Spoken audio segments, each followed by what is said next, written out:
Terima kasih Pak Sirojudin. Apakah suara saya sudah bisa didengar ya? Sampun. Oke, baik. Sudah jelas. Selamat pagi Pak Agus Hermawan, Oke, selamat dan pagi. selamat pagi untuk rekan-rekan sekalian yang sudah hadir di pagi ini ya, di mata kuliah review hasil penelitian UMKM. Nah, untuk hari ini kita akan menyimak Pak Khairul Anam untuk memaparkan hasil reviewnya ya, terhadap jurnal ilmiah yang berkaitan dengan penelitian UMKM. Ya, kemarin kita sudah lihat sama-sama di grup sudah diberikan ya overview-nya.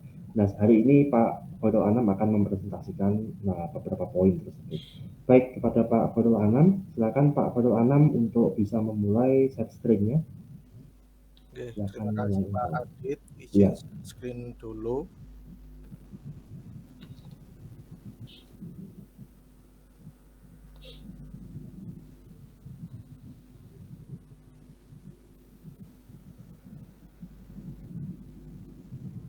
Apakah sudah terlihat? Ya, sudah terlihat di sini Pak. Teman-teman sudah ya? Sampun. Terus, oke. Ya, terima kasih. Silakan bisa dimulai Pak. Selamat. Pertama-tama saya sampaikan terima kasih atas partisipasinya telah hadir. Nah, kedua, saya akan memaparkan beberapa hal yang perihal review artikel, di mana artikel yang pertama itu kuantitatif dan juga artikel yang kedua nantinya itu kualitatif. Nah, yang pertama ini adalah mengenai artikel yang kuantitatif, di mana judulnya itu Knowledge Oriented Leadership, Knowledge Management Behavior and Innovation Performance in Project-Based SMEs, the Moderating Role of Goal Orientation, di mana penulisnya ini adalah Najamul Izia, bisa dipanggil Zia 2022 kalaupun dikutip. Nah, telah diterbitkan di Journal of Knowledge Management dengan statusnya Q1, indeksnya 134 dengan SCR pada 2022 diperoleh 2,22. Nah, paper tersebut telah terintegrasi di link Simago JR dan juga Scopus, dan terdapat link DOI-nya.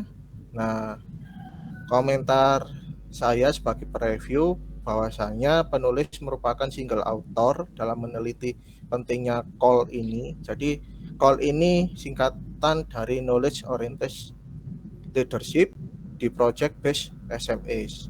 Akan tetapi penelitian yang telah dilakukan terjadi di Pakistan dan merekomendasikan bagaimana Project Based SMS di Eropa. Akan tetapi dengan rekomendasi tersebut, nah setelah saya baca itu, antara budaya yang ada di Pakistan, terutama Pakistan itu kan di negara bagian Asia, sedangkan rekomendasinya itu di Eropa. Maka kalau saya baca, mereview, akhirnya ketemu dengan variabel karakteristik budaya kerja Project SMS yang sangat berbeda di antara dua benua dan dua negara tersebut jikalau diteliti pada salah satu negara di Eropa.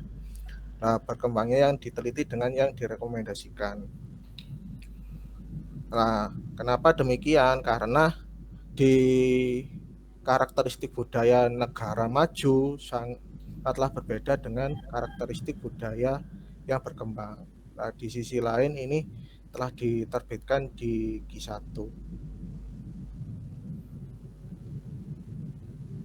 Nah, untuk introduksi sendiri, di mana tujuannya adalah untuk menguji hubungan antara knowledge leadership, knowledge management, dan kinerja inovasi dalam usaha kecil dan menengah based project. Di sisi lain, Zia pun ingin mengetahui peran variabel moderasinya, yaitu goal orientation dalam hubungan call dengan knowledge acquisition, transfer, documentation, dan juga application.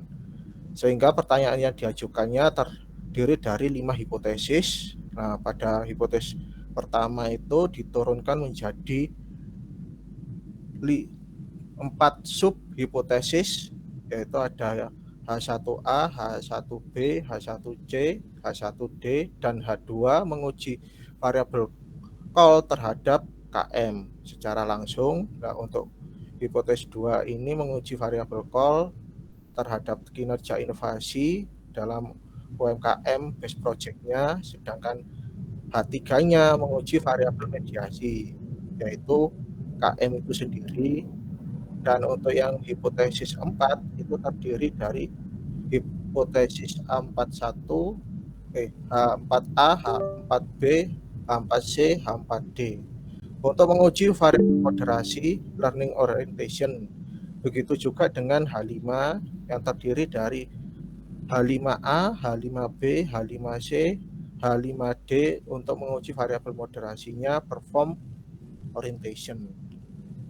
Nah, di introduction pun telah ditemukan gap di tulisan JIA, di mana gapnya itu kalau diidentifikasikan ada 2 gap, yaitu ada theory gap maupun empirical gap.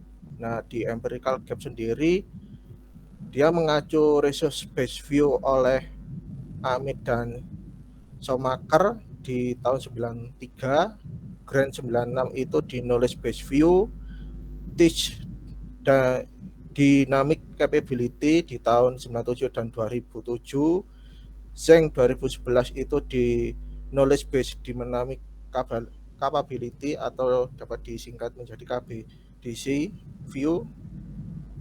Terus teori gap selanjutnya di Bandura 2001 yaitu social cognitive theory. Nah, untuk empirical gap-nya ada Harrington, Zheng, Desoen Awuzu, McAdam, Baptista, Globabdi, Zheng di tahun 2017, Brock dan Pagnalelli, serta Uriarte.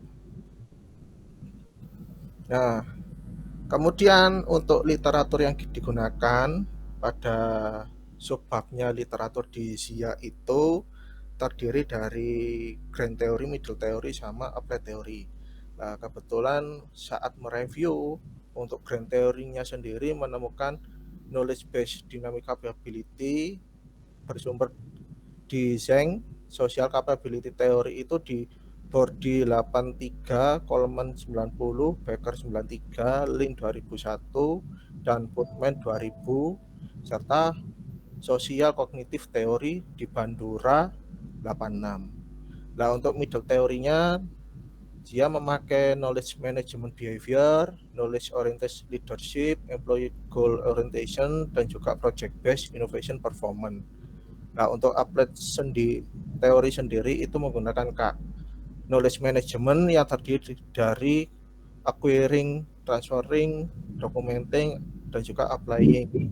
Untuk employee goal orientation-nya menggunakan 2, yaitu learning orientation dan juga performance orientation. Nah, dapat dilihat bahwasanya untuk kerangka konseptualnya seperti ini. Jadi ada 5 hipotesis, dan hipotesis yang 1, 4, dan 5 itu dijabarkan satu persatu. Nah, sehingga dengan melihat dengan kerangka konseptual seperti itu, bahwasanya SIA ini menggunakan metode kuantitatif dengan pendekatan cross-seksional secara deduktif, dengan respondennya itu adalah pelaku UKM pada sektor perangkat lunak yang berada di negara Pakistan, yang terdiri dari 3 perusahaan, akan tetapi pada saat prosesnya itu ada 100 perusahaan yang dipilih secara random, dan juga ada yang diminta untuk berpartisipasi dalam survei, hingga ketemu 32 perusahaan yang setuju untuk berpartisipasi. Nah, prosesnya adalah kuesioner itu didistribusikan di antara perusahaan-perusahaan yang telah terpilih Nah, untuk diisi oleh karyawan. Dipastikan bahwa semua perusahaan yang berpartisipasi dalam survei tersebut mengikuti sistem kerja berbasis proyek. Pentingnya adalah untuk unit analisis individu karyawan dan bukan perusahaan. Jadi Zia ini lebih fokus ke individunya. Kuesioner yang diberikan pada para pemimpin ataupun pemilik perusahaan dan distribusinya kuesioner kepada para karyawan di setiap UKM. Untuk analisis datanya menggunakan Smart PLS 3. Nah, untuk hasilnya dapat dilihat dari tabel 4 kalau di artikelnya, di mana dari hipotesis 1 sampai hipotesis 5 itu ditemukan signifikan. Akan tetapi ada 2 hipotesis yang tidak signifikan. 1, 2, 3, 4 hipotesis yang tidak signifikan, yaitu H4B, H4C, kemudian H4D, H5C. Nah, dia menemukan bahwasanya hipotesis yang telah saya sebut itu ditemukan tidak signifikan. Nah, ini untuk penelitian selanjutnya bisa diteliti lagi jikalau ada semacam inspirasi di beberapa variabel yang telah ditemukan oleh dia untuk ditindaklanjuti lebih lanjut ke pendekatan lainnya.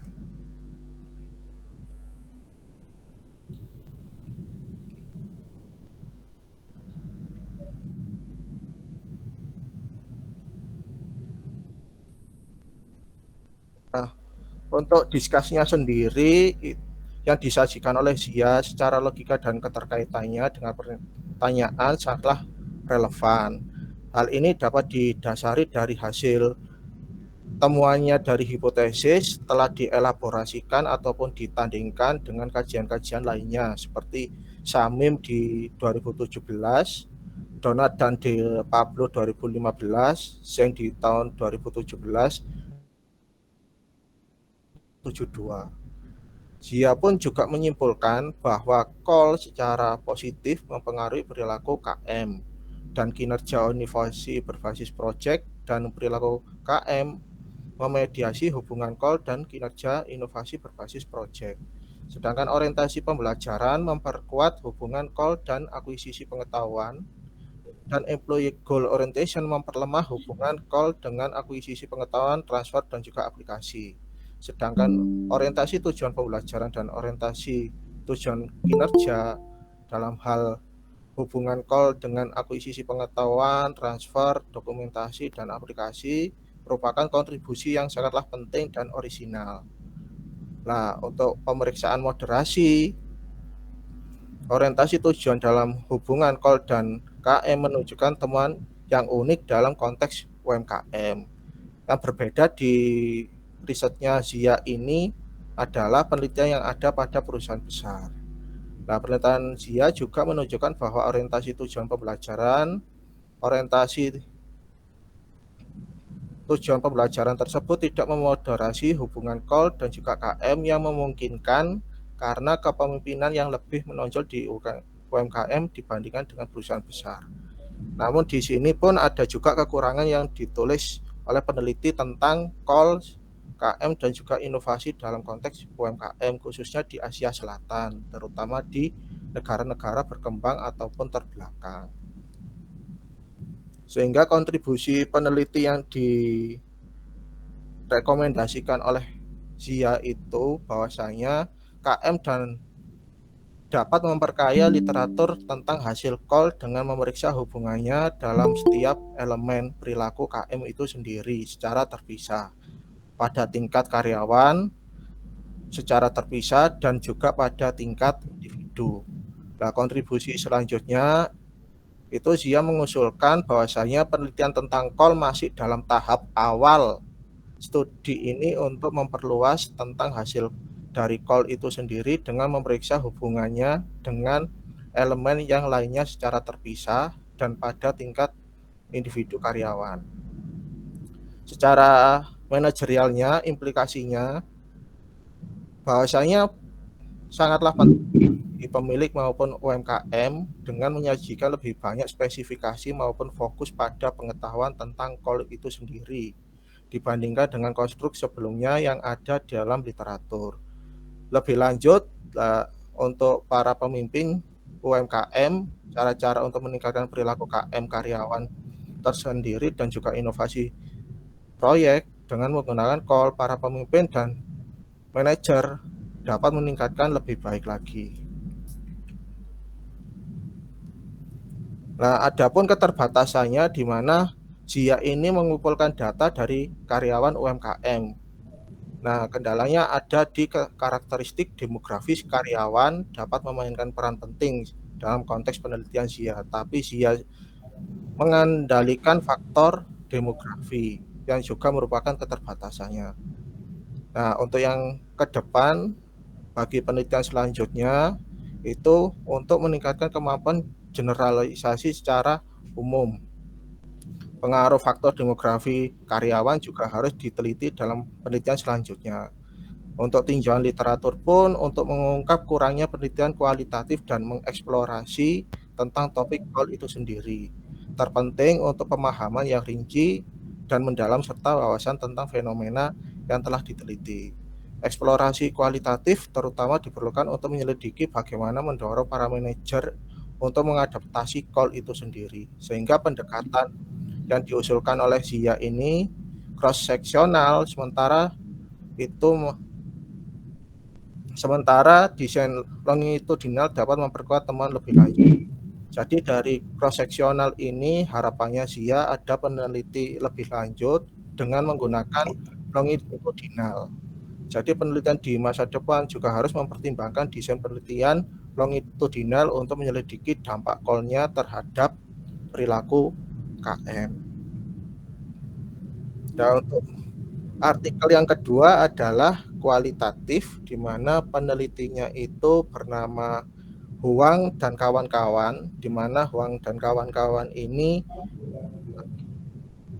terdapat di satu negara, cuma 2 orang itu berada di universitas yang berbeda. Jadi Jiang Huang dan juga Elizabeth itu dalam satu universitas, sedangkan Leonie itu berbeda fakultas dengan meneliti leader influencing innovation, a qualitative study exploring the role of leadership and organizational climate in Vietnam tourist SMEs.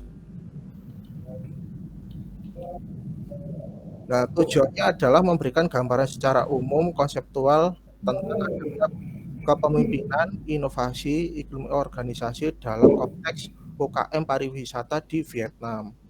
Nah, selanjutnya disajikan dalam desain penelitian, prosedur pengumpulan data, analisis data, dan juga temuan empiris dari penelitian kualitatif berbasis wawancara terhadap 20 CEO di UMKM pariwisata Vietnam.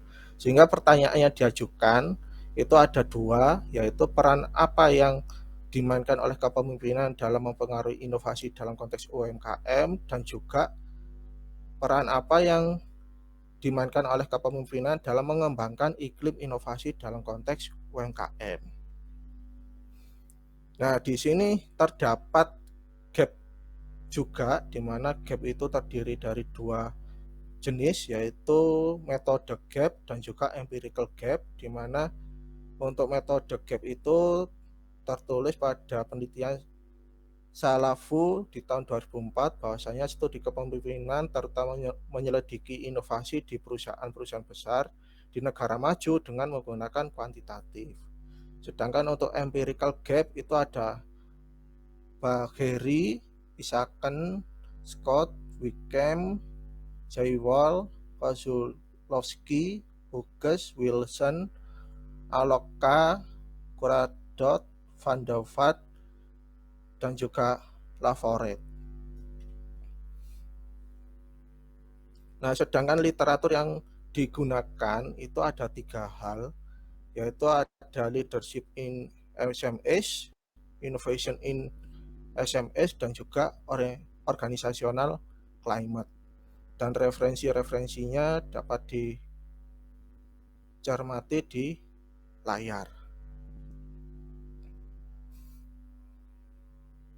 Nah, untuk metodenya sendiri, Hoang menyebutkan bahwasanya pendekatan yang digunakan kualitatif dengan pengumpulan data semi interview pada turis SMS di Vietnam. Nah, informan yang diteliti melibatkan 20 CEO yang bertanggung jawab atas UMKM pariwisata di Vietnam.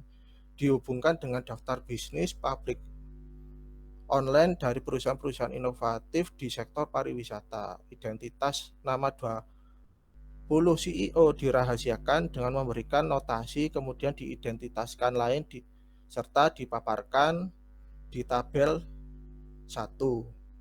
Nah, kemudian proses berikutnya setelah mendapatkan data dari hasil wawancara, Hoang ini melakukan transcripting data, lalu dilakukan coding.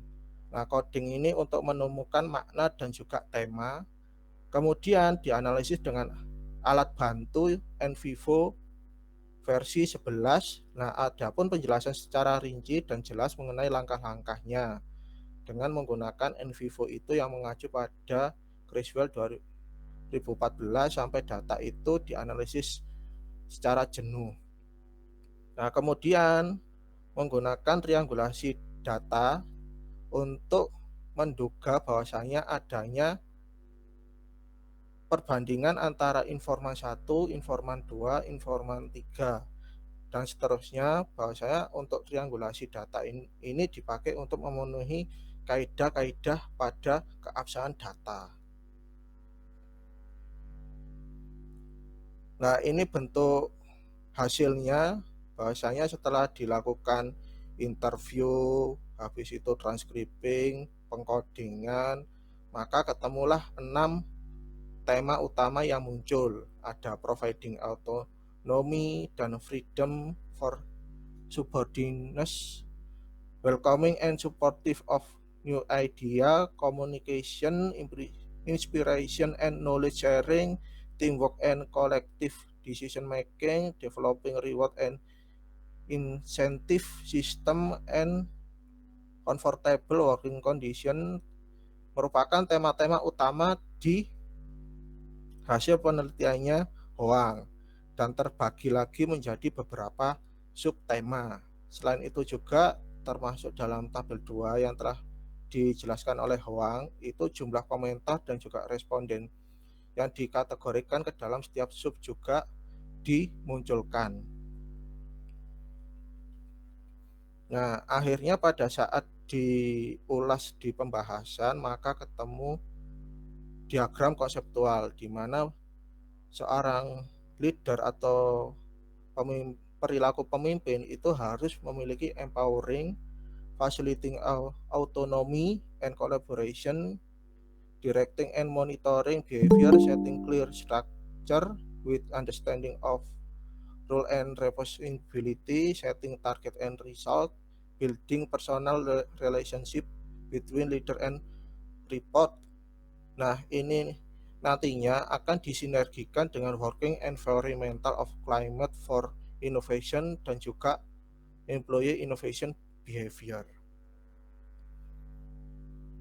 Nah, kontribusi yang didapat bahwasanya untuk yang diteliti Hoang ini merupakan pendekatan baru untuk memahami bagaimana kepemimpinan membentuk lingkungan kerja dan pengalaman karyawan khususnya di UMKM sektor pariwisata Vietnam. Rekomendasinya adalah agar para pemimpin UMKM pariwisata dapat mengembangkan iklim organisasi untuk berinovasi, menggunakan praktik berbasis interaksi harian untuk mengelola perilaku inovatif karyawan dan juga meningkatkan inovasi dalam organisasi. Interaksi tersebut sangatlah penting untuk proses penciptaan iklim. Berikutnya, bisa menambahkan dukungan empiris terhadap teori LMX dengan mengidentifikasikan bahwa secara eksplisit tentang peran pemimpin, khususnya perilaku kepemimpinan sehari-hari, dan juga interaksi dengan karyawan untuk meningkatkan perilaku inovatif dapat meningkatkan kesadaran dan visibilitas dari praktek-prakteknya. Pendekatan yang digunakan oleh Huang ini dapat menghasilkan wawasan baru tentang kepemimpinan untuk memberikan otonomi bagi karyawan, meningkatkan efisiensi kerja tim, memberikan dukungan yang tepat untuk menerapkan ide-ide baru.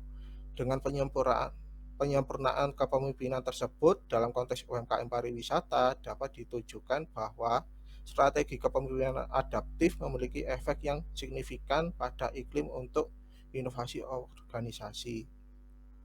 Sedangkan profesional SDM sendiri dapat memainkan peran penting dalam meningkatkan kreativitas maupun inovasi di perusahaan-perusahaan kecil dengan mengembangkan sistem penghargaan, insentif bersama dengan kepemimpinan dan program pengembangan tim, serta dapat membangun konteks prosedural dan pengasuhan di mana kepemimpinan mendorong inovasi di UKM pariwisata. Nah, untuk keterbatasan sendiri itu memiliki 3 hal. Pertama, seperti yang dinyatakan oleh Reisman 93 itu, kualitatif dapat menyajikan perspektif yang subjektif dan juga individual dengan sifatnya yang melekat pada metodologi membuka potensi bias peneliti pada berbagai tahap analisis data. Oleh karena itu, upaya bersama dan disengaja dilakukan untuk meminimalisir potensi bias tersebut dengan langkah-langkah yang berbeda untuk menjamin objektivitasnya. Kedua, itu mengacu pada pandangan 20 pemimpin pariwisata di UMKM Hanoi, Vietnam. Oleh karena itu, Huang dan kawan-kawan ini tidak dapat menyarankan secara generalisasi yang lebih luas dari hasil pariwisata di tingkat UMKM Vietnam. Bahkan menyarankan adanya studi kuantitatif di masa depan yang dapat memberikan eksplorasi yang lebih luas tentang pengaruh jenis kepemimpinan terhadap organisasi maupun inovasi di UMKM. Nah, terakhir ini berfokus pada perspektif CEO dan pendiri tentang perilaku yang berpotensi mementingkan diri sendiri dan bias yang berpotensi mementingkan diri sendiri dan bias konfirmasi dapat beroperasi. Nah, di mana terakhir ini adalah untuk menghindari bias informasi dari perspektifnya para CEO yang akan membentuk persepsi terhadap sudut pandang UMKM yang telah diteliti. Sehingga perlu adanya pembanding antara perspektifnya pemimpin dan juga bawahan tentang faktor perilaku dan kontekstual yang mengarah pada inovasi. Nah, selain itu juga Huang ini menyarankan lagi dengan menggunakan metode kuantitatif untuk meningkatkan generalisasinya. Dengan pertanyaan 3 hal, yaitu apa perpaduan perilaku kepemimpinan yang unik dan umum yang paling cocok untuk UMKM Asia untuk mendorong inovasi. Kedua, apa saja elemen dan konstruk gabungan yang akan muncul dalam iklim inovasi di UMKM di Asia, apa kontribusi relatif dan sifat interaksi di antara perilaku kepemimpinan, lingkungan kerja, dan preferensi karyawan untuk menciptakan konteks untuk inovasi di UMKM Asia. Nah, hal ini untuk metode kuantitatif dari 3 yang direkomendasikan sebenarnya dapat dilakukan mix method dengan cara explanatory bandwidth, istilahnya lupa, tapi itu menggunakan mix method kuantitatif dan juga kualitatif. Terima kasih atas paparan yang telah saya sampaikan. Mungkin Pak Adit. Baik, terima kasih paparannya yang sangat mendetail ya Pak Anam ya. Oke, baik, kita masuk ke sesi pembahasan tanya jawab ya. Termin pertama saya akan buka. Baik, sudah ada Pak Sirojudin yang akan bertanya. Silakan Pak Sirojudin.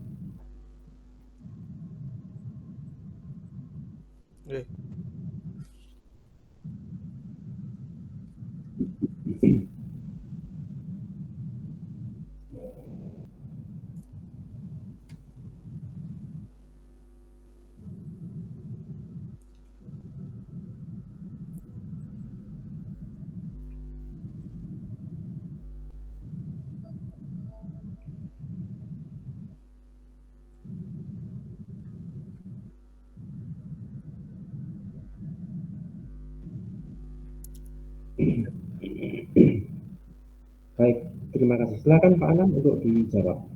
Oke, terima kasih. Sangat menarik ya Pak Jodin ya. Yang kualitatif apakah dapat dijadikan bahan di disertasi? Sebenarnya kalau saya amati dari artikel yang kedua ini, kualitatifnya itu belum belum secara detail menjelaskan rincian dari kualitatif itu sendiri. Misalkan kalau di versinya tulisan itu kan ada semacam pendekatan, paradigma, habis itu lokasi, setelah lokasi informan yang dituju, terus keabsahan datanya, dan analisis data. Nah, dari semua yang disampaikan oleh Hoang ini sebenarnya masih sebagian dari sub-sub kualitatif itu. Jadi dia melakukan semi interview pastinya kan belum bisa menggali lebih dalam. Lah kualitatif itu kan sebenarnya kan menggali informasi secara mendalam. Ibaratkan kalaupun dipunyanya Hoang ini kan 20 CEO, berarti kan Hoang harus melakukan interview secara mendalam terhadap 20 CEO-nya. Nah, kemudian di prolog yang disampaikan di metode itu belum lengkap. Dia cuma menyebut kualitatif tadi, padahal kualitatif itu kan merupakan pendekatan. Namun untuk metodenya sendiri itu seperti apa? Apakah kayak studi kasus, fenomenologi, etnografi, dan sebagainya. Nah, dia tidak menyebutkan secara rinci. Nah, kalau dari hasil previewan saya itu harusnya lebih rinci untuk metodenya. Itu. Nah, yang kedua adalah masalah pertanyaan tadi kan riset questionnya di kualitatif apakah boleh 2 atau lebih.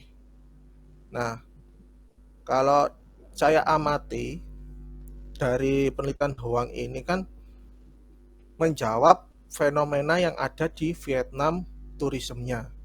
Nah, secara akademis, kalau secara akademis ya Pak ya, untuk pertanyaan yang diajukan di kualitatif itu harus mengetahui unsur dari filosofi penelitian itu sendiri. Aksiologi itu yang berkaitan apa, epistemologi itu yang berkaitan dengan bagaimana. Nah, untuk yang aksiologinya itu untuk siapa dan untuk apa.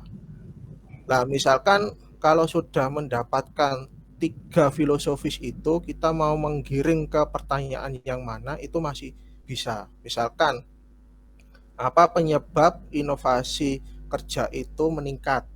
Nah, berarti kan kita mencari faktor-faktornya kalau apa. Nah, itu kan menjawab sebuah aksiologinya.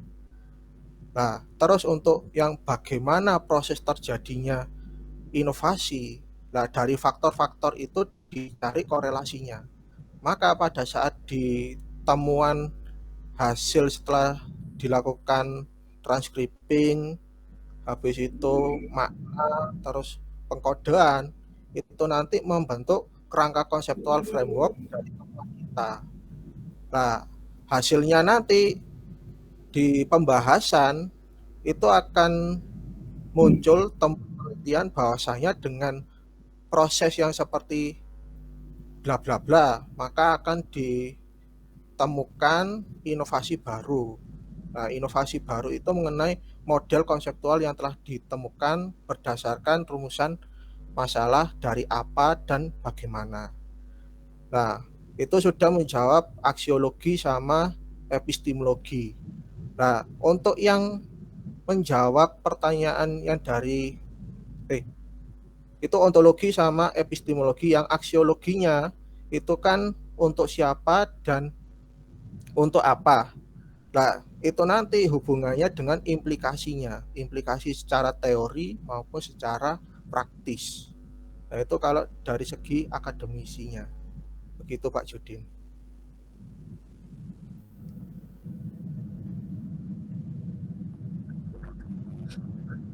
Ya.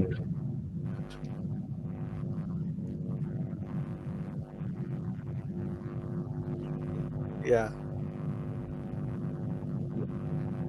Baik, terima kasih untuk pertanyaan Anda. Ya, tadi mengenai tidak bisa kirim. Baik, berikutnya mungkin dari rekan-rekan ada yang ingin ditanyakan lagi berkaitan dengan apa yang sudah ditanyakan. Oke Pak, ini bikin lagi. Ya, ya, silakan.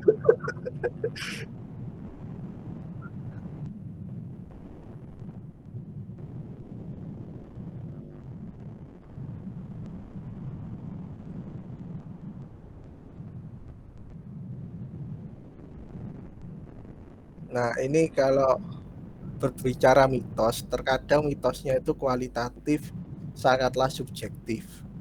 Nah, akan tetapi bagaimana untuk kualitatif menjadi objektif itu ditandingkan dengan penelitian-penelitian yang sebelumnya. Itu. Jadi kita mewawancara nih, saya mewawancara Pak Judin. Pak Judin, apakah inovasi yang dilakukan Pak Judin ini bisa meningkatkan kinerjanya UMKM di punyanya Pak Judin? Nah, Pak Judin itu menjawab nanti, oh bisa Mas, gini. Nah, setelah saya temukan di transcripting setelah wawancara dengan Pak Judin ini nanti, saya bandingkan dulu dengan teorinya inovasi. Nah, teori inovasi itu dibandingkan punyanya siapa. Nah, nantinya temuannya dari hasil transcripting dari Pak Judin itu saya tandingkan dengan inovasi teori punyanya siapa, sehingga nanti ada pembeda nih. Teori yang di tahun sekian seperti ini. Nah, teori yang saat ini dengan mengkolaborasikan hasil interview dengan teori menemukan yang ini. Seperti itu Pak Judin. Agar bisa dikatakan objektif.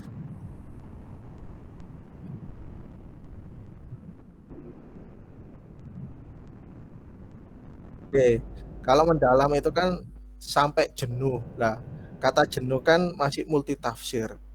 Nah, kalau jenuh berarti kan selama kita sudah memberikan keabsahan datanya dengan metode triangulasi informan 1, informan 2, informan 3, ketemu titik temunya nih. Bahasanya ada inovasi loh di antara 3 orang ini, berarti itu sudah jenuh. Nah, setelah jenuh itu nanti ditandingkan di teorinya inovasi, seperti itu Pak Yudi. Oke. Terima kasih. Mungkin dari rekan-rekan,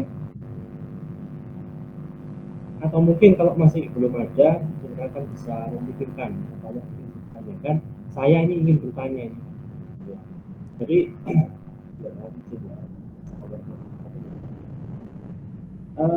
tadi ada 2 penelitian, ya, ada dua riset yang kan gitu. Iya. Tapi ada 2 riset yang berusaha memberikan yang satu pada positif, kemudian kualitatif, yang satu kualitatif. Dimana keduanya memang berangkat dari asumsi dasar riset yang beda. Yang satu positivisme, yang satunya sebenarnya tapi konstruktif, ya. Nah, kemudian di antara keduanya juga menyebutkan tentang sejarah, sejarah penelitian yang bentuknya zia tadi ada banyak, terus kemudian yang kualitatif juga demikian, jumlahnya seperti orang ya juga banyak juga. Nah, terus begini tentang asumsi dasar penelitian, ya. Kita itu kan berangkat dari sebuah asumsi filosofis, misalkan konstitusi sosial itu kita itu akan menganggap realitas itu sama, dan bagaimana kebenaran data sosial itu didasarkan pada bagaimana pemahaman individu itu kemudian bersaksi dunia, itulah kebenaran gitu ya. Jadi artinya kebenaran yang sifatnya individual itu kemudian diberikan tempat, ya, tidak kemudian menggunakan generalisir atau dalam bahasa Jawanya berlebihan. Nah, ini berbeda dengan yang benar-benar karakteristik gitu ya, bahwa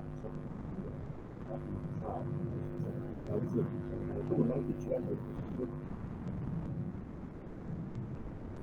Nah, bagaimana apakah asumsi dasar penelitian itu punya pengaruh kan tidak tolak kita ini akan berjuang pada riset. Kalau kita asumsinya di teori bisnis, maka kita akan kemudian melihat teori sosial itu menjadi tersusun atas penjelasan kelas dan lain sebagainya. Maka itu menunjukkan bisa mana bagaimana ini? Apakah punya peran ada pengaruh bagaimana kita memutuskan riset dan asumsi dasar penelitian itu? Maka dibutuhkan dari asumsi dasar itu apakah bagaimana saya masih ada bingung asumsi dasar penelitian itu apakah itu sesuatu itu Pak itu bagaimana apa namanya evaluasi itu bisa tanpa terima kasih itu yang silakan Pak. Oke. Poinnya itu kan asumsi dasar penelitian ya Pak Adit ya. Ya. Ya. Jadi gini, kalau dari paper-paper yang telah di review oleh saya itu, kalau dari perspektif saya itu lebih condong dia itu melihat literatur terdahulu dulu, terus menemukan apa sih yang mau diteliti. Ternyata, oh ini ada yang baru loh, yang di call punyanya Ziad tadi. Nah, call ini belum diteliti, bahwasanya masih awal tersebut call variabel call-nya. Maka dia mengasumsikan bahwa call itu berdasarkan referensi ABCD. Akhirnya dia memberikan statement bahwa saya call itu baru dan itu pun bisa menjadikan novelty-nya dia. Nah, sedangkan untuk yang Hoang sendiri dia itu juga sama leadership. Akan tetapi pada saat diteliti menemukan konseptual framework-nya. Nah, kalau kita membicarakan asumsi dasar penelitian itu sendiri, bahwasanya penelitian itu adalah kita sebagai penulis menemukan problem riset dan juga problem question dulu. Problemnya apa? Nah, berarti kan kita kan harus mencari faktor Y-nya dulu, habis itu faktor X-nya. Nah, sehingga pada saat diketahui faktor Y-nya, misalkan di punyanya mana ini? Punyanya Zia tadi, Project Based Innovation Perform. Nah, ternyata dia sudah nangkep nih Y-nya, tinggal mencari variabel lain yaitu variabel X dan juga variabel Y dan variabel mediasi dan juga moderasi, sehingga ada fenomena ditangkap oleh Zia.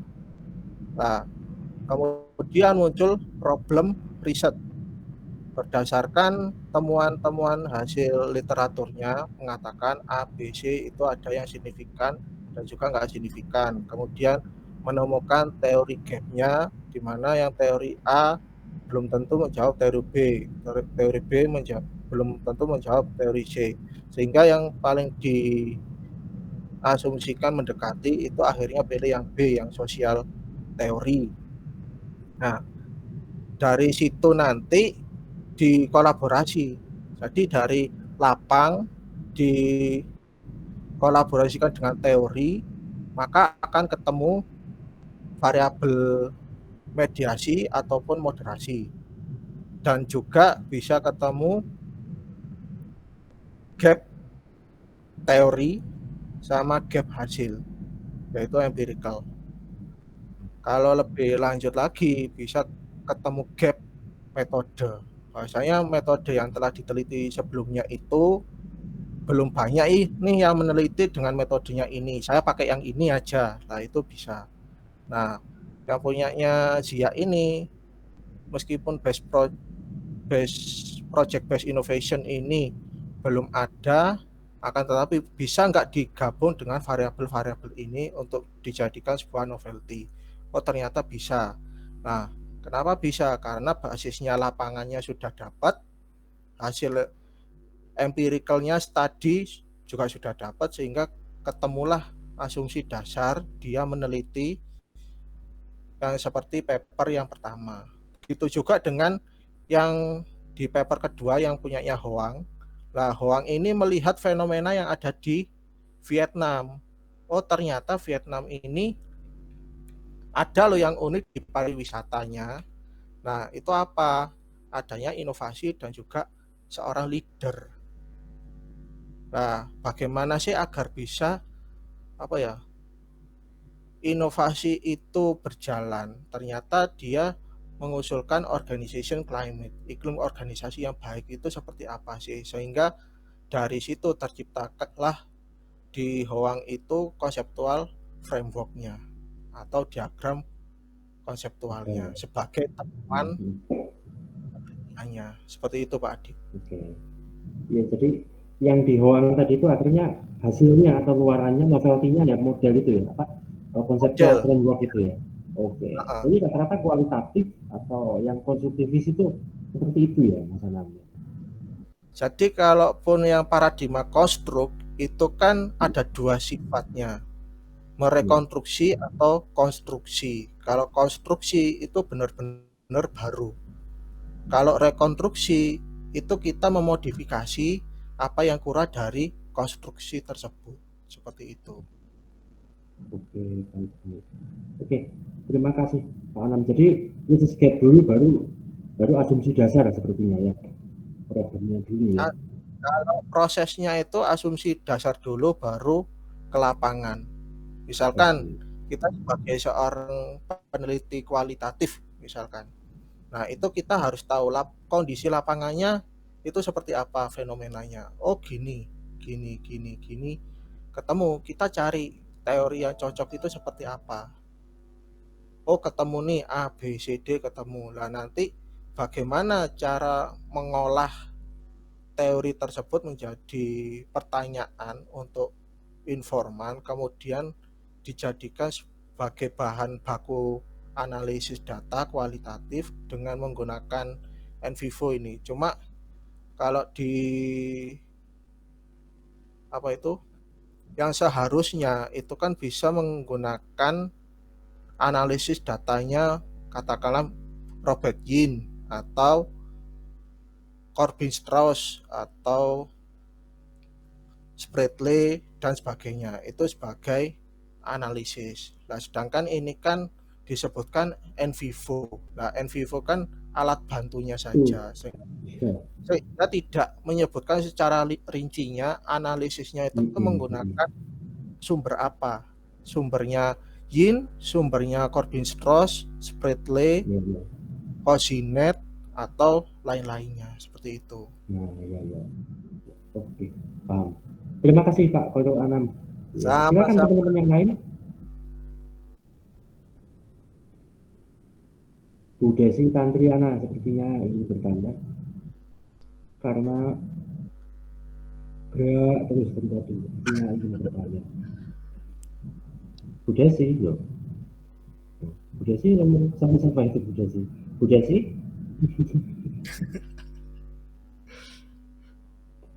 Atau Budian sepertinya sudah bersiap-siap mengambil ancang-ancang untuk angkat tangan. Tidak ada pertanyaan, Mas. Terima kasih. Biasanya Ya. Pak Herman itu. Iya, Pak Ya. Herman itu biasanya langganan. Ya. Langganan biasanya Pak Herman. Silakan rekan-rekan jika ada yang belum jawab, apa Pak Didin lagi? Bu Desi putus-putus.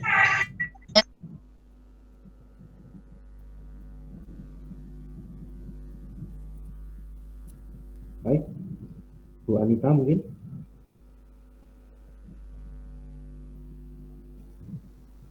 silakan teman-teman. Ini topiknya menarik ya. Di Pak Anam menghadirkan 2 paper ya, yang satu prosedurnya kuantitatif dan yang satu prosedurnya kualitatif ya. Ini menarik sebenarnya untuk dikomparasikan. Silakan teman-teman boleh bertanya ya, tidak dilarang di sini. Oke, jika diizinkan bertanya lewat chat, ya silakan Bu Anita, bagaimana? Silakan diketik.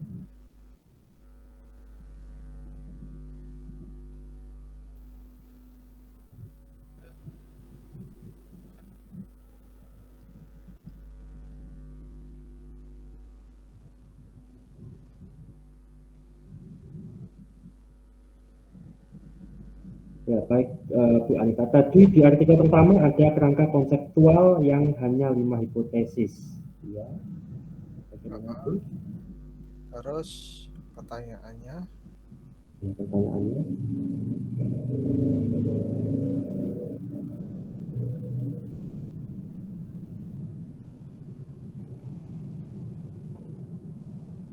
oh,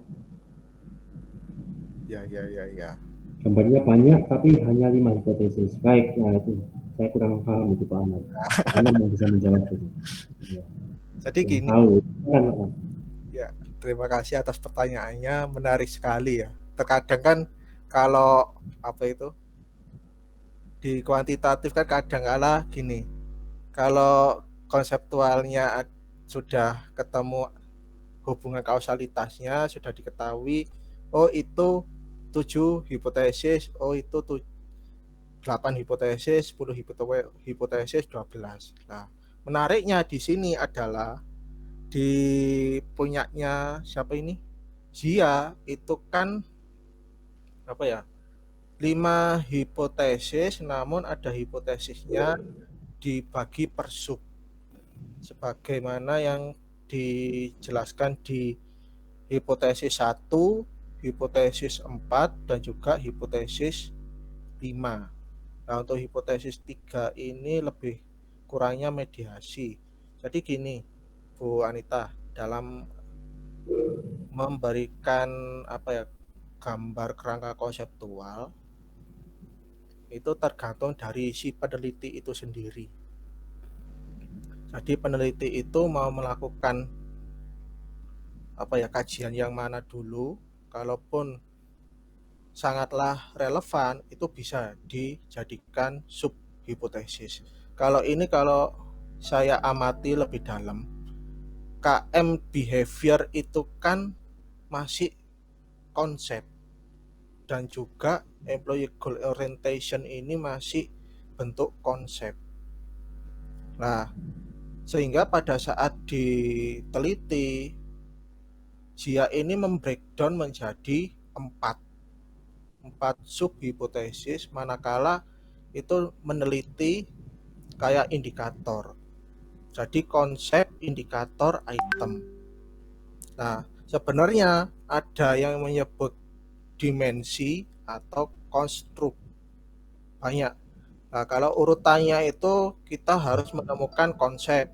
Habis konsep itu nanti ketemu dimensi. Nah, setelah dimensi nanti ketemu variabel. Nah, setelah variabel itu nanti ketemu indikator. Nah, setelah indikator ketemu item. Nah, yang dilakukan oleh Zia ini kalau berdasarkan perspektif saya sebagai preview, dia itu meneliti konsep sama dimensi. Khusus untuk yang hipotesis 1, 4 sama 5, sehingga dimunculkan sub hipotesis. Jadi untuk ulasan lebih mempersingkatnya itu diberikan sub oleh dia. Enggak tahu ya kalau orisinilnya dari papernya. Kadangkala kan untuk artikel itu kan bagaimana cara kita menulis secara ringkas sehingga dapat dipublish di Scopus ataupun di Sinta, seperti itu Bu Anita. Jadi berdasarkan peneliti kalau membuat kerangka konseptual. Jadi kayak bentuk fenomena lapangannya gimana, terus dari fenomena lapangan empiricalnya di mana, dikolaborasikan sehingga ketemu kerangka konseptual seperti itu. Baik, Bu Anita, apakah sudah terjawab? Ya, ini ada pertanyaan dari Pak Suek ya. Apakah Researchgate juga dibahas dalam hasil penelitian? Ya, itu Pak Poliana. Yang bisa dijawab. Ini ada hubungannya dari bab 2 ke bab berapa ya? Bab 5.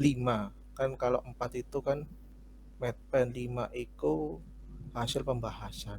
Jadi gini Pak Soeb, untuk mengulas risk gap, kita kan harus melakukan studi literatur dulu. Apakah yang kita teliti ada gap atau enggak.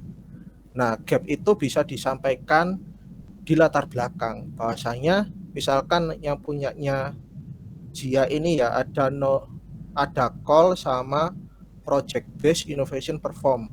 Nah, yang dicari gapnya itu adalah di H2-nya. H2 yang dicari itu bisa bisa temuan yang hasilnya signifikan ataupun tidak signifikan. Nah, itu nanti bisa dijadikan empirical gap. Nah, sehingga usulan dari kita apakah mau menyantumkan variabel mediasi ataupun moderasi. Nah, terlebih pada saat menentukan variabel mediasi sama moderasi, kita harus mengetahui dulu internal sama eksternal. Kalau variabelnya kita internal semua, berarti yang eksternalnya sebagai moderasi adalah yang variabel eksternal. Kalau kita meneliti variabel-variabel yang eksternal, berarti moderasinya internal. Nah, kalau mediasinya di internal semua juga nggak apa-apa. Kalau eksternal semua juga nggak apa-apa. Sehingga pada saat dicermati, kadangkala kan ada yang variabel statusnya itu variabelnya makro sama variabel mikro. Jadi kita harus tahu dulu posisinya sebagai sebagai peneliti manajemen lah. Manajemen itu kan wilayah mikro yang diteliti. Seperti itu, variabel-variabel mikro, sehingga kalaupun ada yang makro, contohnya kayak gini. Contohnya ada peran individu dan juga peran kelompok terhadap kinerja keberlanjutan. Pastinya kan itu kan variabel yang internal yang dilakukan oleh UKM tersebut. Peran individu sama peran kelompok terhadap kinerja keberlanjutan.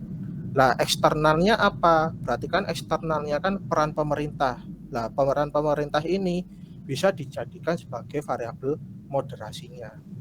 Nah, itu contoh dasarnya seperti itu.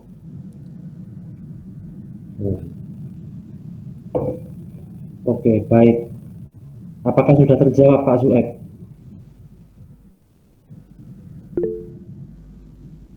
Oke, Pak Judin akan ditanya lagi. Silakan Pak Judin.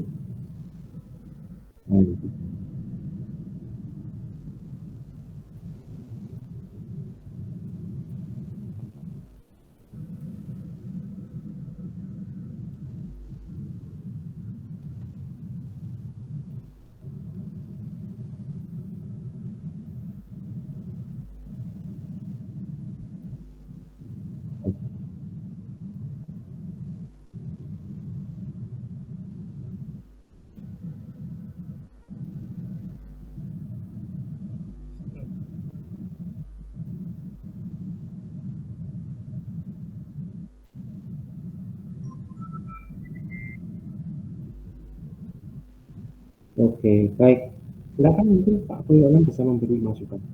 Nah, untuk pertanyaan Pak Judin ini sangatlah menarik. Nah, untuk misalkan kalau kita sudah mendapat di bab 2 itu konsep-konsep yang sudah ada. Berarti kan kita kan dengan paradigmanya konstruk itu kan berarti belum pasti bisa mengkonstruk ulang. Sehingga perlu rekonstruksi dari model sebelumnya menjadi model baru. Nah, itu fenomenologi. Akan tetapi kita harus mengkonfirmasikan untuk keabsahan data di kualitatif pun ada 4 hal yang perlu diketahui. Confirmatory, traceability, causality, dependentity, sama satunya lupa saya. Itu ada 4. Nah, itu asumsi yang ada di situ harus terpenuhi semua. Sehingga pada saat menemukan model baru, kita bandingkan dulu model yang sebelumnya. Letaknya perbedaannya di mana. Sehingga pada saat kita menentukan bahwasanya ada model baru merujuk pada model sebelumnya, itu kan ada modifikasi. Nah, modifikasi yang ditonjolkan adalah variabel yang kita temukan setelah melakukan observasi sama interview itu tadi kalau di kualitatif. Seperti itu Pak Judin.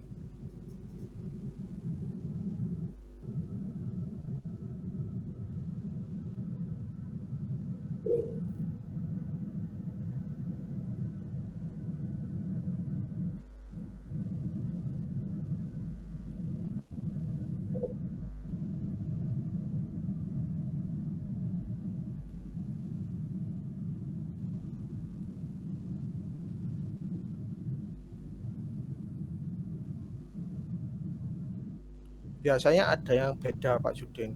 Jadi nggak ada kesamaan, pastinya ada beda di situ. Kalaupun yang Pak Judin maksud itu seperti sama, berarti kan itu kan tidak menjawab questionnya dari Pak Judin itu sendiri. Seperti itu Pak Judin. Sehingga perlu adanya keterbaruan lagi dari model sebelumnya, ternyata yang kurang ini loh. Nah, yang kurang ini bisa kita tambahkan. Usulannya kita apa sebagai novelty-nya, seperti itu Pak Judin.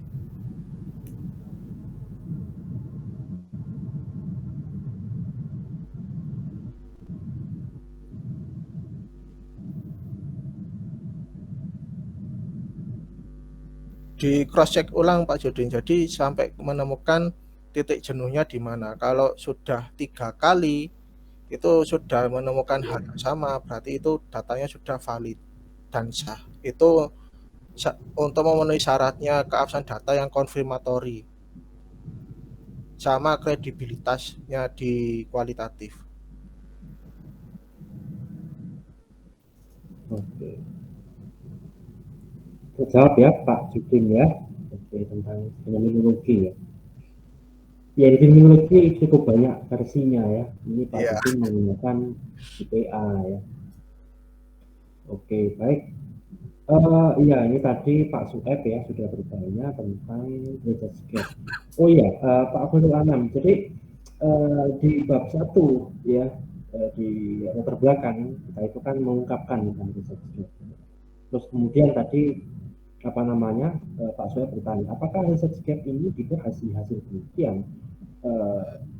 Dari beberapa pengalaman yang saya temui gitu ya, di bagian hasil penelitian atau conclusion ya, itu dibahas research implication gitu, yang merupakan sebetulnya bagaimana atau sejauh mana penelitian yang sudah dilakukan itu menjawab research gap atau mengisi kesenjangan itu. Jadi yang dibahas dalam hasil penelitian itu adalah research implication. Apakah seperti itu Pak Anam?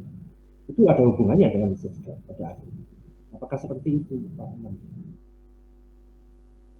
Ya, terima kasih atas pertanyaannya yang sangat bagus ini.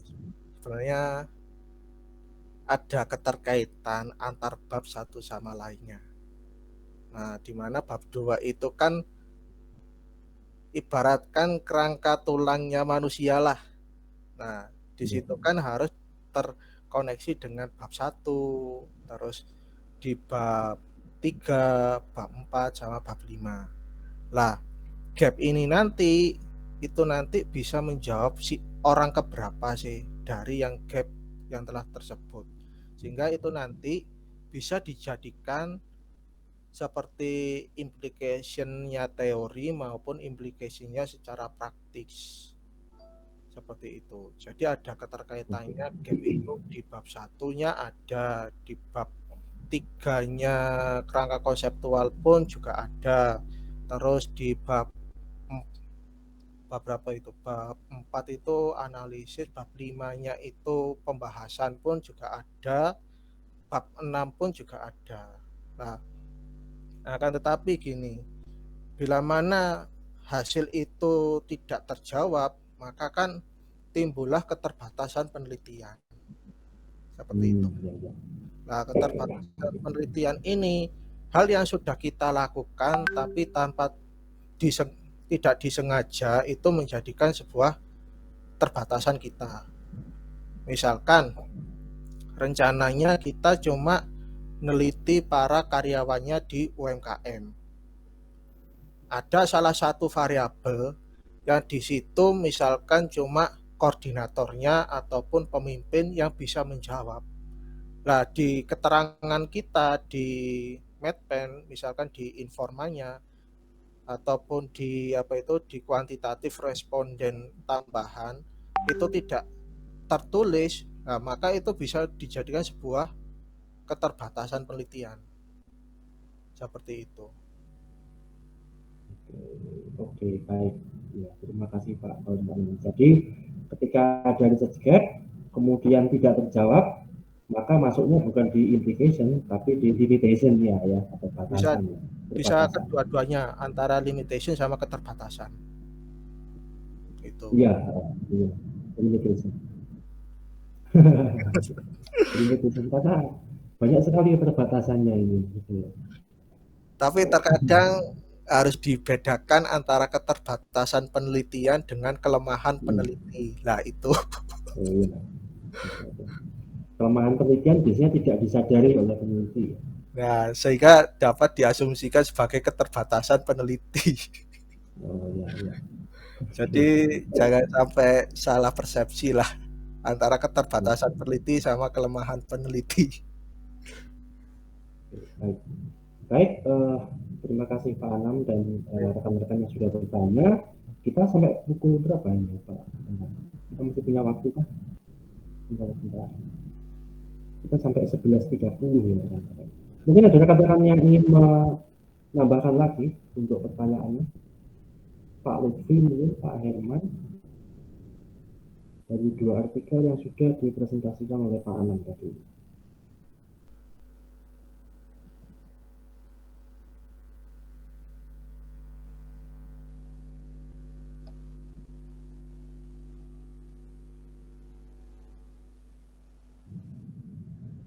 Ya, silakan Pak Judin. Poinnya banyak nih.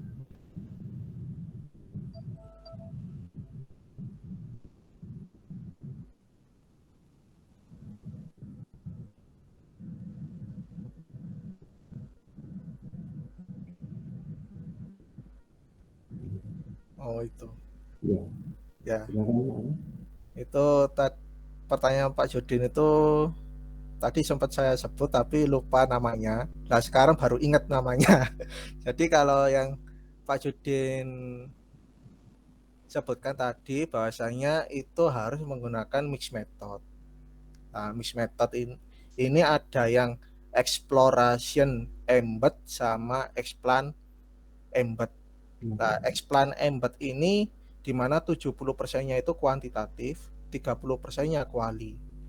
Nah, untuk yang explore itu 70%-nya kualitatif, 30%-nya kuanti. Jadi analisisnya dari interpretasi data sama uji statistiknya itu harus diulas sedemikian rupa dengan bab yang terpisah. Dan untuk penyusunan metodenya juga menggunakan 2 metode yang berbeda. Misalkan pendekatan A itu pendekatan kuantitatif, B-nya pendekatan kuali, ataupun sebaliknya. Nah, itu nanti dijabarkan. Nah, kemudian di hasil analisis itu dijabarkan lagi. Perolehan hasil A itu seperti apa dengan pendekatannya kuantitatif, yang B itu seperti apa pendekatan kuali, atau sebaliknya seperti itu. Jadi kalau menggunakan mix method yang pernah saya baca itu kurang lebihnya bisa sampai 500 halaman itu bisa. Kalau normalnya 300 berapa gitu. Itu yang pernah saya baca. Oke.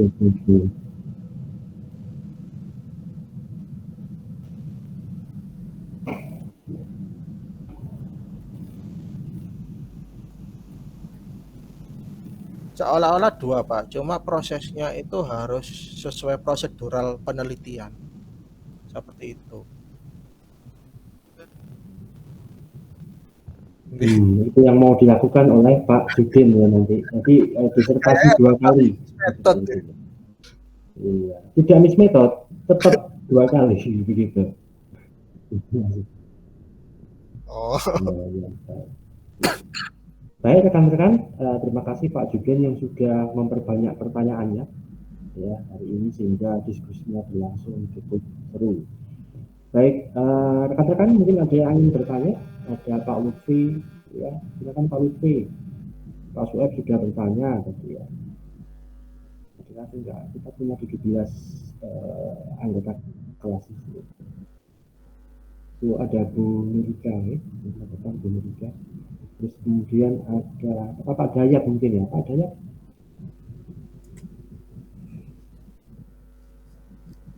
Atau ini ada Bu Hanif ini ya, rekan sejawat dari Pak Farul Anam. Bu Hanif, silakan bertanya kepada rekannya. Oke, gimana Pak Adit? Iya, silakan bertanya, Bu. Ya mungkin ini saya tuh sedikit sambil mohon maaf karena sedang di rumah sakit nih Pak Adit, Pak Agus, mohon maaf. Putra saya sedang sakit nih Ki, jadi saya sambil menenangkan putra saya juga. Oh, ya, cuma ya, saya sedikit agak ini saya kemarin sebenarnya sudah dikirimi duluan pekerjaannya Pak Anam. Jadi kemarin sempat saya baca-baca juga begitu. Jadi kebetulan Bapak Ibu teori yang diambil tentang research based view ya Pak Anam ya, kalau nggak salah ya Pak Anam ya, RBV ya. Apa itu Bu Hanif? Di jurnalnya yang di review sama Pak Anam, RBV ya kalau nggak salah ya. Yang pertama atau yang yang pertama RBV. RBV lah, yang RBV itu berarti based on-nya yang dari knowledge ya Pak Anam ya. Iya. Knowledge ya. Lah kalau perihal proses innovation-nya itu berarti pakai teori innovation saja atau yang lain itu Pak Anam? Jadi untuk teori innovation itu kan banyak berbagai hal. Tapi kita harus cermat dulu sektor mana yang mau diteliti. Inovasinya sektor UKM sama sektornya manufaktur itu sangatlah berbeda. Kalau ini kalau punyanya Zia ini kan dia lebih condong ke punyanya Zeng sama Bandura. Jadi untuk yang punyanya RBV, knowledge based view, terus teori dynamic capability itu untuk pembanding gap teorinya seperti apa. Karena di punyanya punyanya Zia, dia menjabarkan secara rinci teori gapnya. Kemudian pada saat di subnya sub literatur review yang ada teoretikalnya, itu dia lebih condong ke dua tokoh itu antara Zeng dan juga Bandura. Iya, ini karena kemarin tuh begini Pak Adit, kemarin tuh artikelnya Pak Anam itu juga akhirnya saya gunakan sebagai referensi untuk penulisan konstruk saya karena hubungannya sama teori innovation. Nah kebetulan kalau yang saya pakai itu ke proses innovation gitu. Makanya kemarin itu kalau katanya Pak Anam lebih ke Bandura ya Pak Anam ya? Saya itu ya Pak Anam ya? Bandura kan social cognitive theory. Apa? Berarti yang Zeng? Atau yang apa innovation-nya ya itu ya kemarin? Zeng kalau nggak salah ya? Lebih cocok ke situ ya Pak ya? Nanti kan hubungannya sama nanti arahnya ke ketika kita pengambilan variabel ke definisi operasional yang kita gunakan kan Pak? Iya. Itu arahnya kan ke sana kan Pak maksudnya?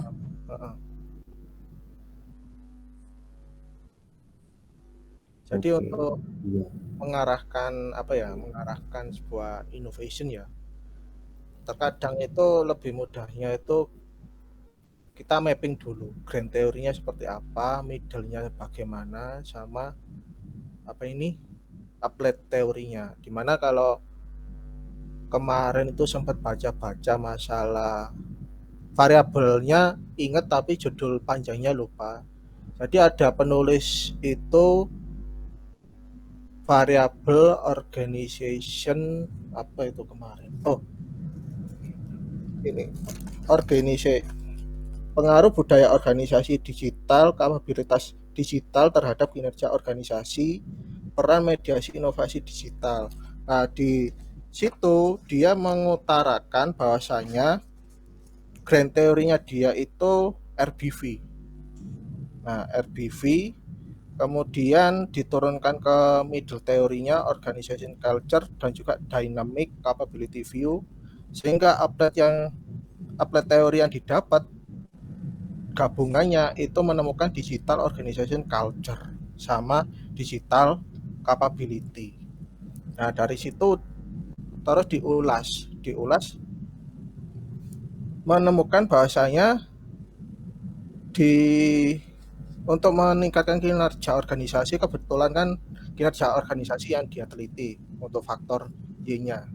Nah, itu dia ada digital innovation. Jadi digital innovation itu sumbernya dari NAMBISA 2017, Bespoke Case 2019, sama Han 2021. Seperti itu Bu Hanif kalau literatur yang pernah saya baca.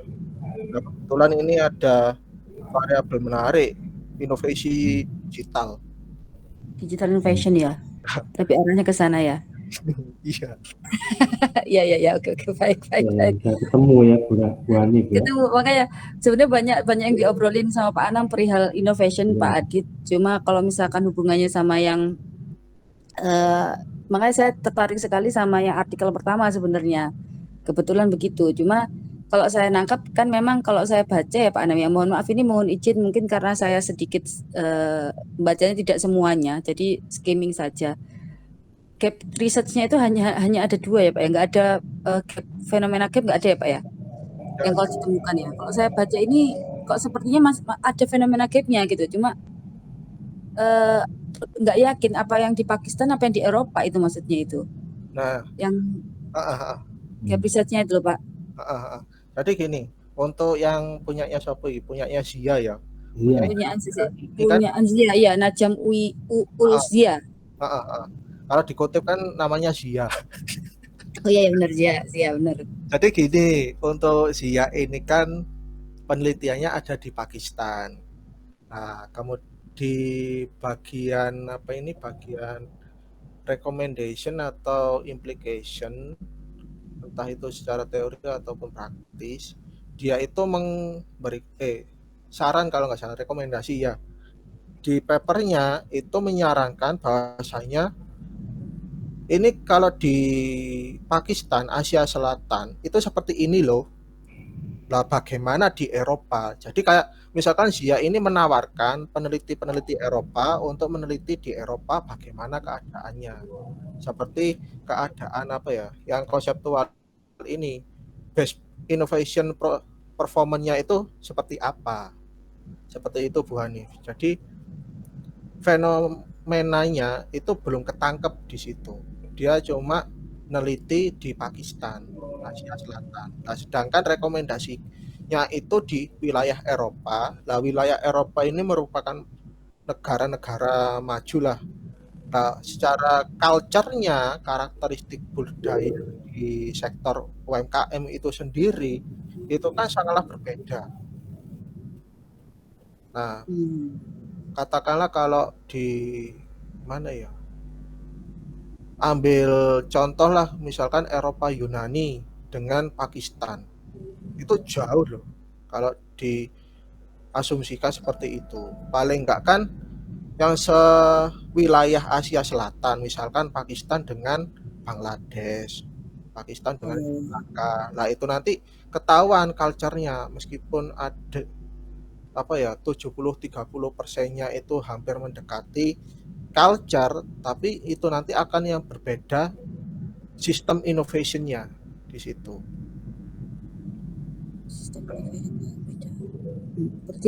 Berarti sudah jadi langsung budaya, tapi tidak terimplikasi tidak tersirat ya Pak ya di jurnal ini ya Pak. Hubungan culture ya. Kalau saya baca memang tidak belum ada. Itu mungkin nanti bisa jadi keterbaruan kalau misalkan mau meneliti di penelitian selanjutnya gitu ya Pak Anam ya. Jadi Zia itu menawarkan bagaimana sih kalau variabel karakteristik budaya. Cuma kan dia kan di wilayah Eropa. Nah, sedangkan untuk yang Pakistan itu kan satu wilayah Asia. Nah, Indonesia kan merupakan Asia Tenggara. Nah, itu seperti apa itu masih bisa Bu Hanif. Jadi nggak Oke. jauh lah antara Asia sama Eropa. Oke. Siap. Mungkin itu aja Pak Adit. Ya, Nggih, matur terima nuwun Pak kasih. Adit. Mohon maaf sebelumnya Terima Bapak kasih. Ibu, Pak Agus Ya, kalau semoga saya lekas mungkin sembuh. sambil ini soalnya sambil anak putra lagi sakit Bapak. Ya. Lekas sembuh anaknya Bu Hanif.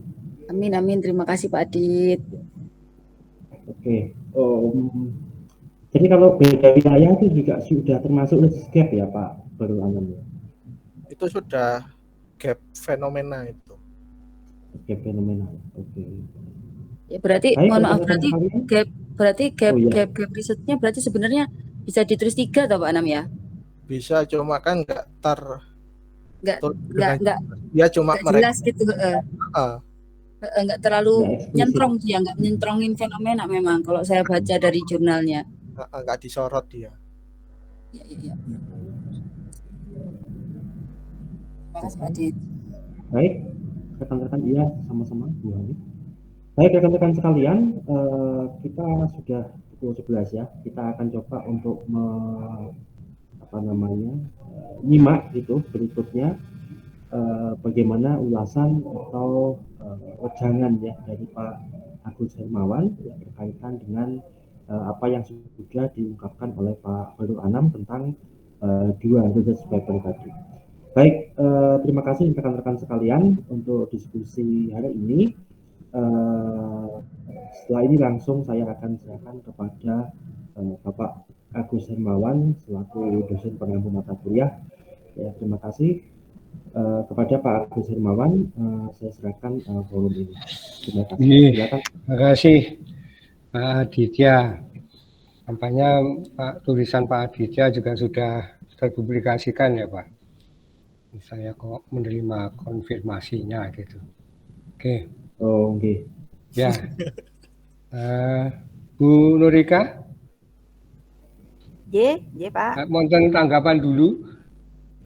Oh, ye. Saya dulu atau Pak Agus? Ada saya dulu monggo. Oh, ye. Ye. Ini ada sedikit saja mungkin Pak Agus nanti setelah itu Pak ye. Sedikit komentar ini dari yang disampaikan Pak Anam. Yang menarik ini saya ingin mengomentari sedikit tentang artikel yang Zia itu Pak. Artikel Zia ini ya, ini yang menarik ini dia itu rencananya di awal adalah memberikan kuesioner ke employee. Nah, tapi yang anehnya itu pada saat kita lihat di tabel berapa ya itu Pak? Keterangan responden. Tabel 1. Atau mungkin saya tampilkan ya. Saya share ya. Nah, dia maunya employee dan kalau saya lihat ini dia ngambil Samim. Samim. Kemudian saya cek Samim ini saya cek juga. Nah, ternyata Samim ini konsisten gitu, dia menggunakan employee, tapi karyawan hotel. Nah, tetapi di sini ini kok ada top manager. Nah, ini padahal iya. Ini menjadi pertanyaan ini. Nah, itu mungkin luput dari pembacaan saya, tapi di pen-nya itu Bu, itu sudah sudah ngalir seperti kayak prosesnya, cuma ini kalau tabel 1 belum secara rinci bahwasanya kalau fokusnya di karyawan ya cuma karyawan terus kalau top manager saja, manajer saja lah. Ini kayak heterogen jadinya. Betul. Dan ini menjadi bisa bias ini Pak, karena separuh ya.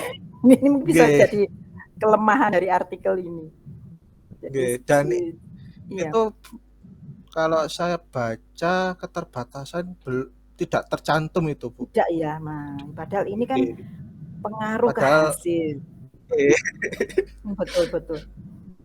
Ini menarik. Jadi mungkin kalau ini ya kuesioner diolah ya, apapun yang ada di kuesioner akan menjadikan hasil, tetapi kita harus hati-hati dengan ini ya konsistensi respondennya. Nah, itu yang pertama. Ya ini Pak, jadi juga tidak ada di kelemahan, tidak ada di ini dan juga dia bahasnya kan gini, kuesioner dititipkan kepada pimpinan untuk dibagikan kepada karyawan gitu. Ya ternyata pimpinannya ikut ngisi dan juga diolah. Yang kedua saya melihat ini.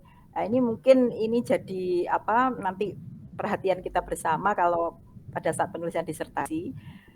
Di sini dia menuliskan adanya moderasi. Nah ini ya, ini goal mana tuh ya? Sebentar Pak. Ada goal orientation kalau tidak salah. Goal orientation itu sebagai moderasi. Nah ini.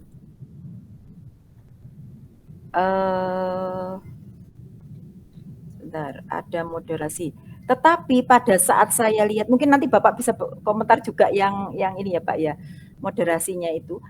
Pada saat diturunkan moderasi itu mestinya kan ada, nah ini dari Samim ini. Pada saat diturunkan moderasi itu mestinya sudah kuat, artinya dia ada artikel terdahulu yang mendukung, tidak bisa tiba-tiba menjadi moderasi. Nah, pada saat saya telusur satu-satu, itu ada yang dia menjadi mediasi, bukan moderasi, tetapi dipaksakan menjadi moderasi di sini. Sehingga itu tidak cocok. Jadi kalau kita menurunkan hipotesis itu, kan kalau memang kita menurunkan moderasi, berarti dukungan artikelnya itu harus kuat bahwa dia memang moderasi. Moderator ya, moderasi, bukan mediasi. Nah, tadi saya telusur ini, saya lihat loh, kok ada yang posisinya sebagai mediasi. Mana tadi halamannya enggak saya catat tadi. Samim ini ya, Samim ini saya lihat semua dan tidak ada yang menjadi moderasi tetapi mediasi. Nah, ini mungkin kita juga harus lebih hati-hati kalau pada saat pembuatan hipotesis moderasi, berarti memang harus dukungannya moderasi semua, tidak posisi mediasi. Itu saja Mbak dari saya. Matur nuwun. Saya kembalikan ke Pak Agus. Atau mungkin Bapak ada komentar dulu Pak Anam? Oke, Ibu terima kasih. Sebenarnya lebih gimana ya, kalau terkadang kan kalau mencari referensi-referensi di variabel statusnya mediasi, moderasi itu kan terkadang kan kayak bejo-bejoan ya Bu. Iya betul. Nah, itu kadang tuh kok kesulitan moderasinya ini kok gimana, mediasinya ini gimana. Nah itu pripun Bu kalau cara mencari mediasi, posisinya sama posisi moderasi di penelitian terdahulu. Kalau mediasi kan selama dia ya X ke Y ke Z begitu ya Pak. Ada dua garis panah yang terhubung, itu mediasi masih aman. Tapi kalau moderasi dia itu kan yang memperkuat atau memperlemah. Dari mana kita bisa menduga bahwa dia bisa memperkuat atau memperlemah jika tidak ada artikel terdahulu. Nah itu memang ini kalau tidak ada dukungannya sebaiknya tidak dipaksa menjadi moderasi. Tapi kalau yang mediasi kan masih kalau ada hubungan X ke Y ke Z itu masih memungkinkan. Saya sampun Pak. Saya kembalikan ke Pak Agus kalau. Oke, makasih Bu Nurika. Jadi jawaban Bu Nurika atau eksplanasi tentang moderasi dan mediasi, dan juga pesan Bu Nurika bahwa hati-hati di dalam menentukan posisi ya, posisi variabel itu di mana dia, apakah dependen atau independen, moderasi atau mediasi. Itu juga menjawab pertanyaannya Pak Didin tadi ya, yang bertanya tentang apakah variabel itu kemudian kita ambil begitu saja dari penelitian terdahulu, kemudian kita ingin meliti ini begitu ya, langsung kita cantumkan begitu ya. Jadi disebutkan oleh Bu Nurika tadi ada kehati-hatian.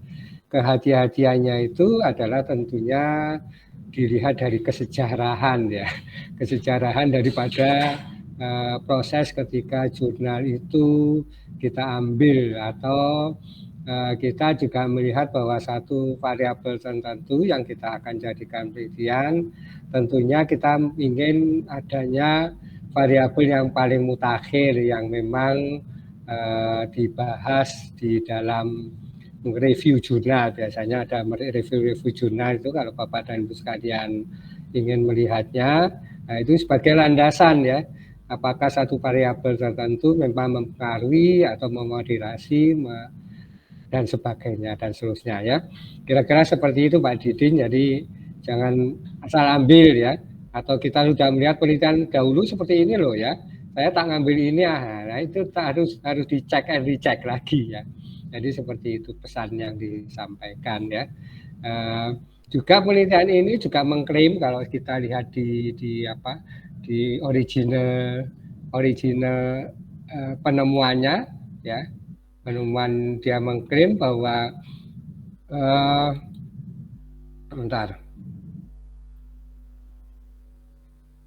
temuan originalnya mengatakan bahwa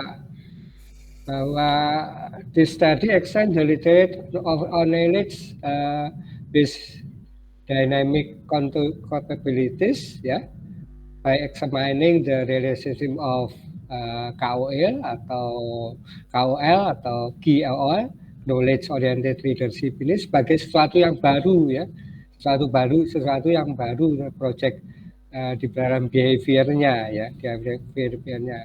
Tapi setelah saya teliti juga untuk penelitian KOL ini dan juga hubungan antara variabel yang di depan dan di tengah dan di belakang, yang di belakang adalah tentang goal orientation-nya ya, goal orientation in relationship-nya, ternyata juga sudah pernah diteliti sebelumnya, sudah melakukan penelitian ini ya.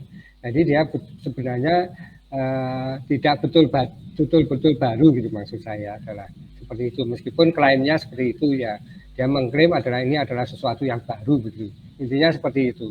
Padahal sudah ada penelitian tahun 2019 yang meneliti tentang ini ya, tentang variabel-variabel yang dia kemukakan.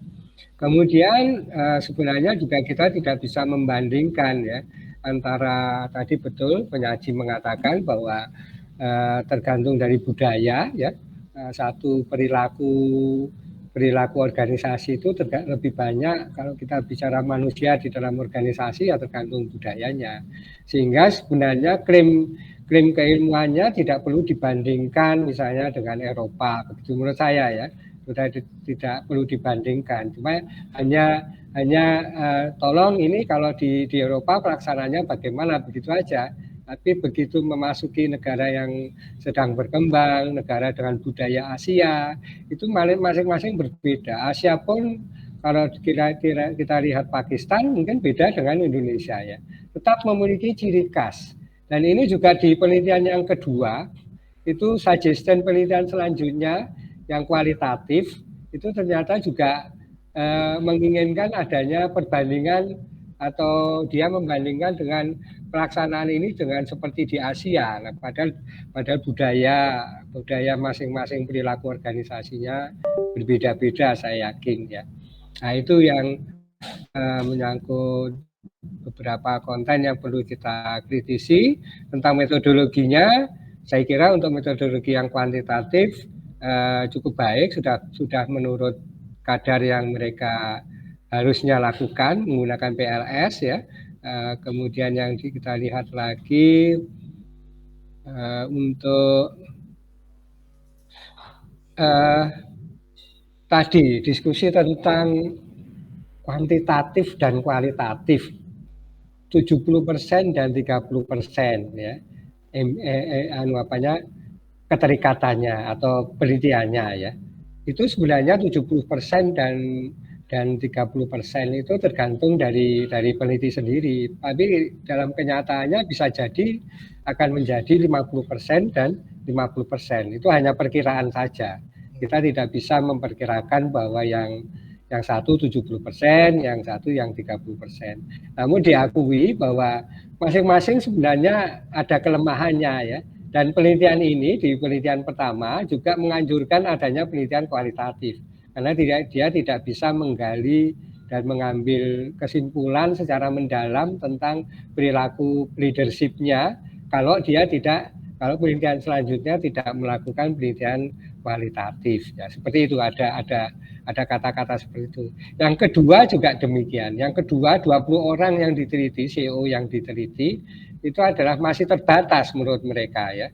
Menurut si penulis ini, sehingga perlu dilakukan penelitian selanjutnya untuk pendalaman tentang temuan yang menyangkut tentang perilaku pemimpinnya, perilaku karyawannya, sampai kepada perilaku organisasinya.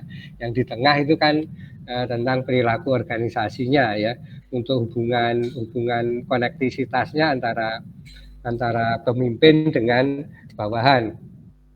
Sebentar.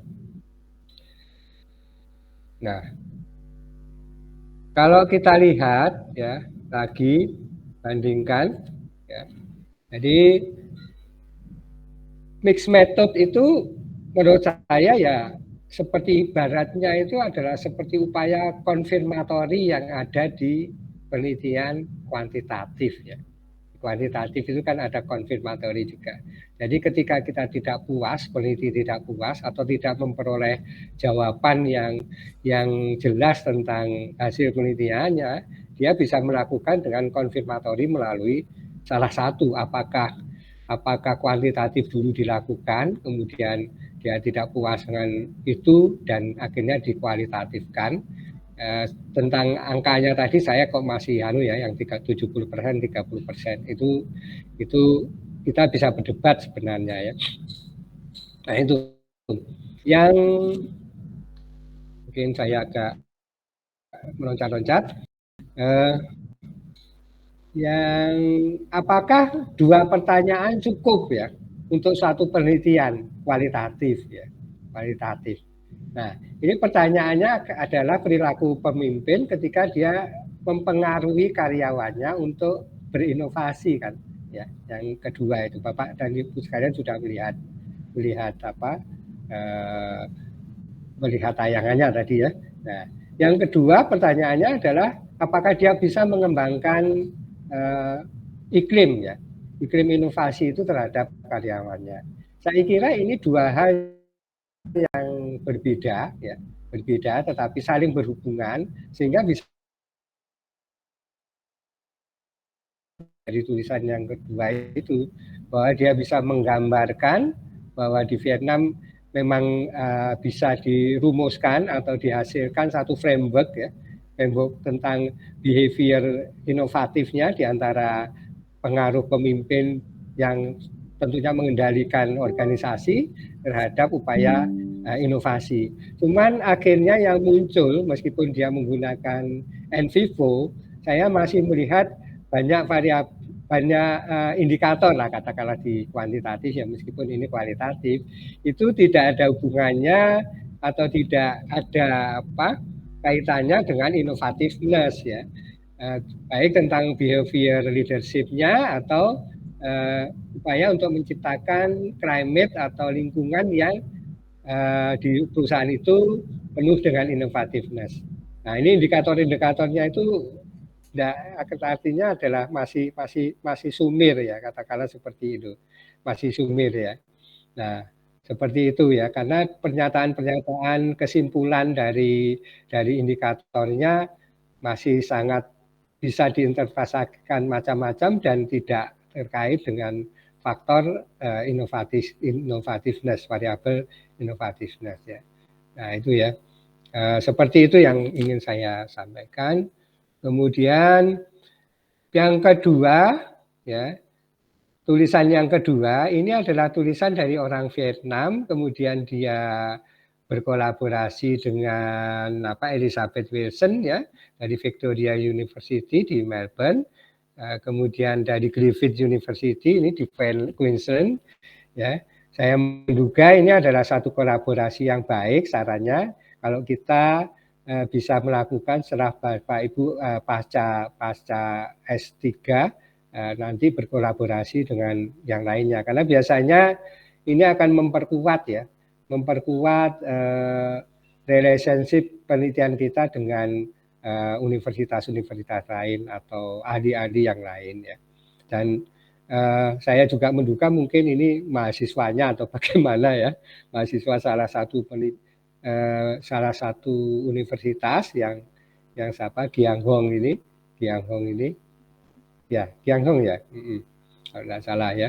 Nah, ini menjadikan satu tulisan yang bersifat universal atau internasional, meskipun fokusnya adalah tetap dalam konteks ini adalah Vietnam, ya, Vietnam. Nah, tentang in vivo, tentunya kalau kita menerapkan in vivo, kita bisa memilah-milahkan atau memberikan semacam judul-judul atas variabel-variabel yang kita, karena diseleksi kan dia, dengan menggunakan in vivo kita running sedemikian rupa sehingga muncul tema-tema yang mungkin bisa kita angkat sebagai peneliti, atau kita menciptakan variabel atau konsep, kemudian dia akan muncul, apakah konsep itu muncul juga dari pernyataan-pernyataan yang dikemukakan oleh yang diwawancarai, ya. Nah, seperti itu. Cukup detail, ya, menurut saya cukup detail.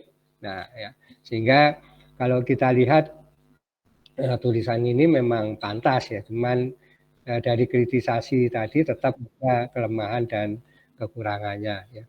Nah, ini tadi yang saya kemukakan bahwa keterbatasan penelitian bagaimanapun juga ada dan diakui oleh yang bersangkutan, sehingga ada rekomendasi untuk penelitian berikutnya, terutama tentang yang di sini perlu dikejar adalah tentang leadership organization climate-nya, ya. Tidak hanya terjadi di Vietnam, tapi kalau mau diteliti di Asia tentunya dengan budaya yang berbeda mungkin akan menghasilkan penelitian juga yang hasilnya berbeda.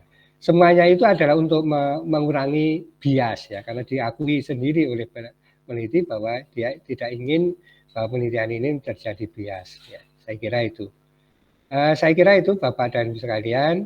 Tadi dari bahasan kita kali ini kita meninjaunya dari Q1, ya, semuanya, ya, Pak Khairul, ya. Oke. Nah, Q1 itu memang relatif sempurna, tapi toh kita masih menemukan beberapa hal yang dikritisi. Oke. Saran saya kemarin sebenarnya kan lebih kepada Q3 dan Q4, ya, Scopus, sehingga mungkin banyak lubang-lubang, lebih banyak lubang yang bisa kita kritisi begitu. Jadi kecenderungan saya ke Q3 dan Q4, coba Bapak dan Ibu sekalian, ya. Kalau Q1 dan yang terutama tulisan kedua banyak sekali kesempurnaannya, saya kira seperti itu. Terima kasih Bapak dan Ibu sekalian, itu komentar saya. Selamat siang, ya. Assalamualaikum warahmatullahi wabarakatuh. Waalaikumsalam warahmatullahi wabarakatuh. Terima kasih, Pak. Terima kasih.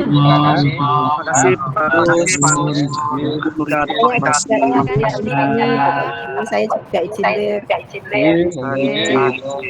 Monggo.